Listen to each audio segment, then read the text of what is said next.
Halo teman-teman, perkenalkan nama saya Niketut Suwartini, NIM 201320634, jurusan Pendidikan Geografi, Fakultas Keguruan dan Ilmu Pendidikan Universitas 19 November Kolaka.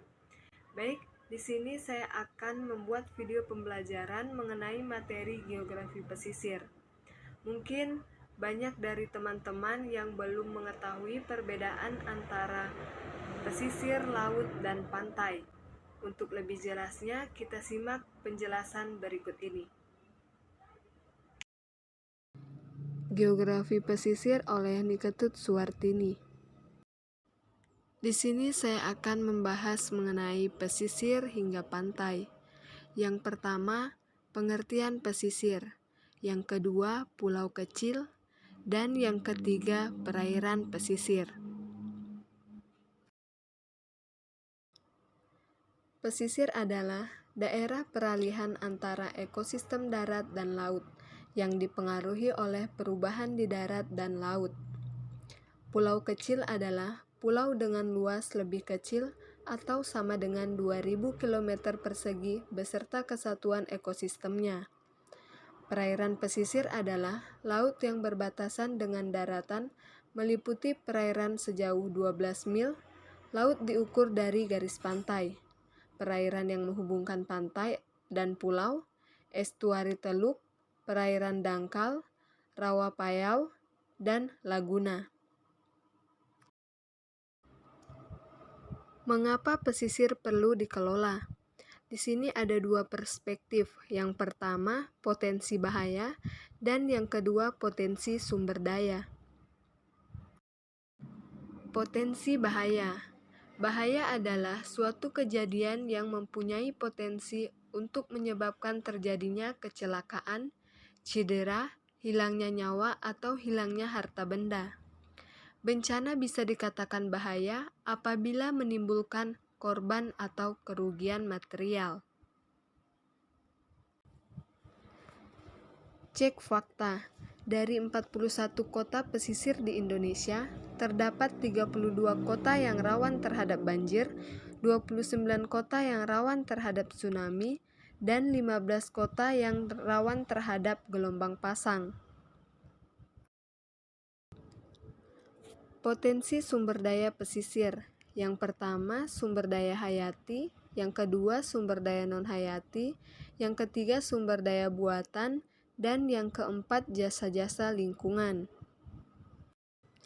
Sumber daya hayati. Yang pertama, ikan. Potensi lestari sumber daya perikanan laut Indonesia adalah sebesar 6,4 juta ton per tahun, dengan porsi terbesar dari jenis ikan pelagis kecil yaitu sebesar 3,2 juta ton per tahun atau 52,54%, dan perikanan pelagis besar 0,97 juta ton per tahun atau 15,81%. Yang kedua yaitu terumbu karang. Terumbu karang adalah kumpulan hewan karang yang bersimbiosis dengan tumbuhan alga yang disebut zooxanthellae. Yang ketiga yaitu mangrove. Hutan mangrove merupakan tipe hutan yang khas dengan vegetasi halofit yang tumbuh di sepanjang pantai atau muara sungai. Mangrove dapat tumbuh dengan baik pada daerah yang airnya banyak mengandung material lumpur dan pasir. Yang keempat yaitu lamun. Tumbuhan lamun atau biasa disebut seagrass adalah tumbuhan yang hidup dan tumbuh di bawah permukaan laut dangkal.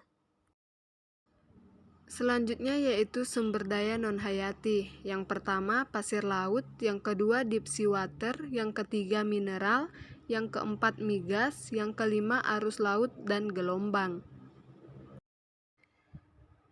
Sumber daya buatan, infrastruktur di wilayah pesisir, jasa-jasa lingkungan yaitu pariwisata. Zonasi wilayah kepesisiran. Wilayah pesisir adalah suatu wilayah peralihan antara daratan dan lautan. Ke arah darat mencakup daerah yang masih terkena pengaruh percikan air laut atau pasang surut, dan ke arah laut meliputi daerah paparan benua atau continental shelf.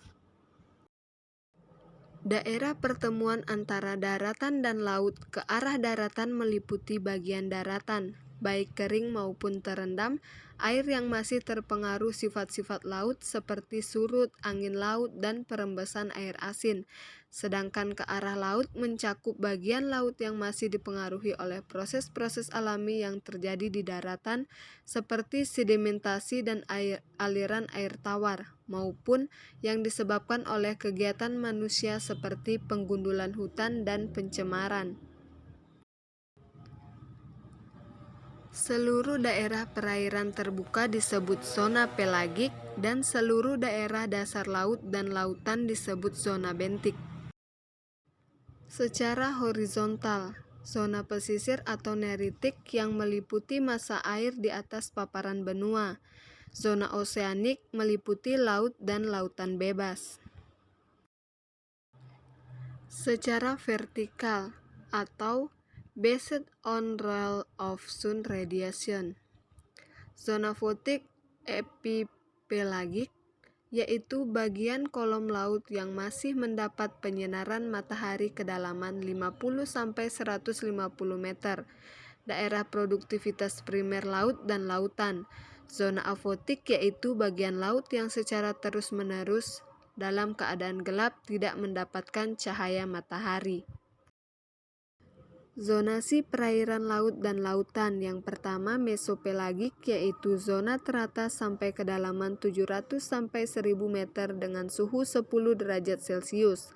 Yang kedua batik pelagik yaitu suhu 10-4 derajat Celcius kedalaman 2000-4000 meter. Yang ketiga abisal pelagik terletak pada kedalaman mulai 6000 meter. Dan yang keempat yaitu hadal pelagik, perairan terbuka dari palung laut dengan kedalaman 6.000 sampai 10.000 meter. Determinasi pantai. Pantai adalah zona atau mintakat sempit perairan laut atau lautan dengan daratan yang dibatasi oleh rerata garis surut terendah hingga garis pasang tertinggi. Wilayah pesisir atau coastal area. Yang pertama, zona pecah gelombang, breaker zone. Yang kedua, pantai dan fisik, shore dan beach. Yang ketiga, pesisir atau coast. Yang keempat, dataran aluvial pesisir, coastal alluvial plain.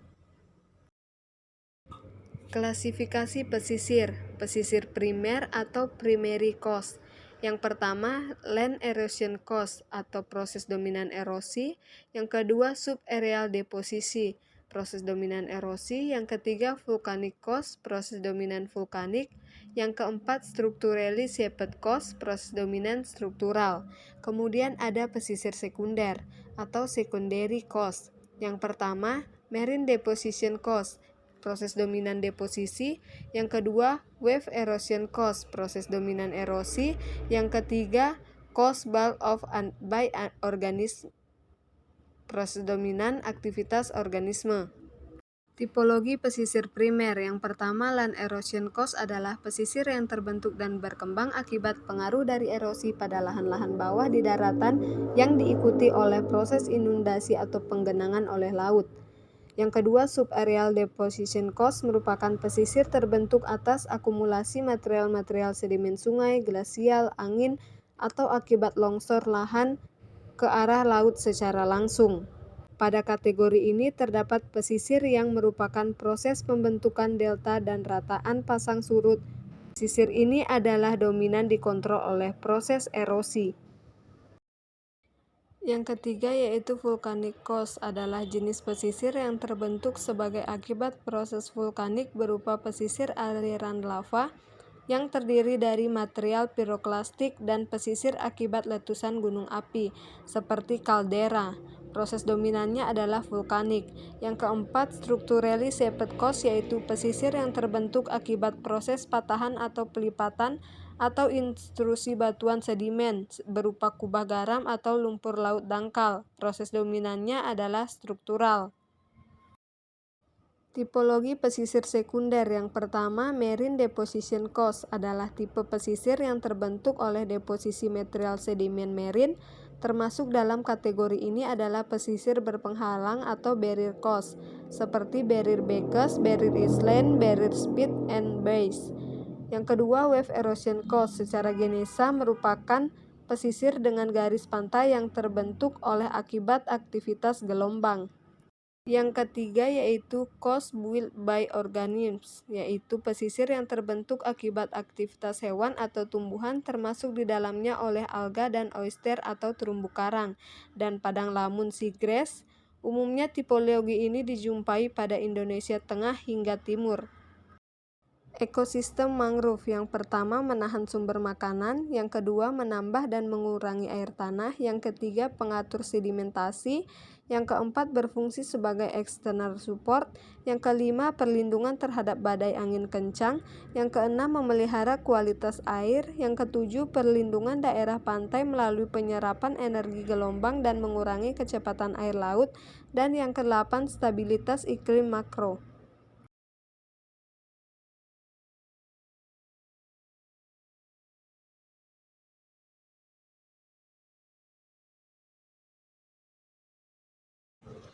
Itulah tadi penjelasan mengenai geografi pesisir. Semoga apa yang telah saya sampaikan dapat bermanfaat untuk kita semua. Akhir kata saya ucapkan terima kasih dan sampai jumpa.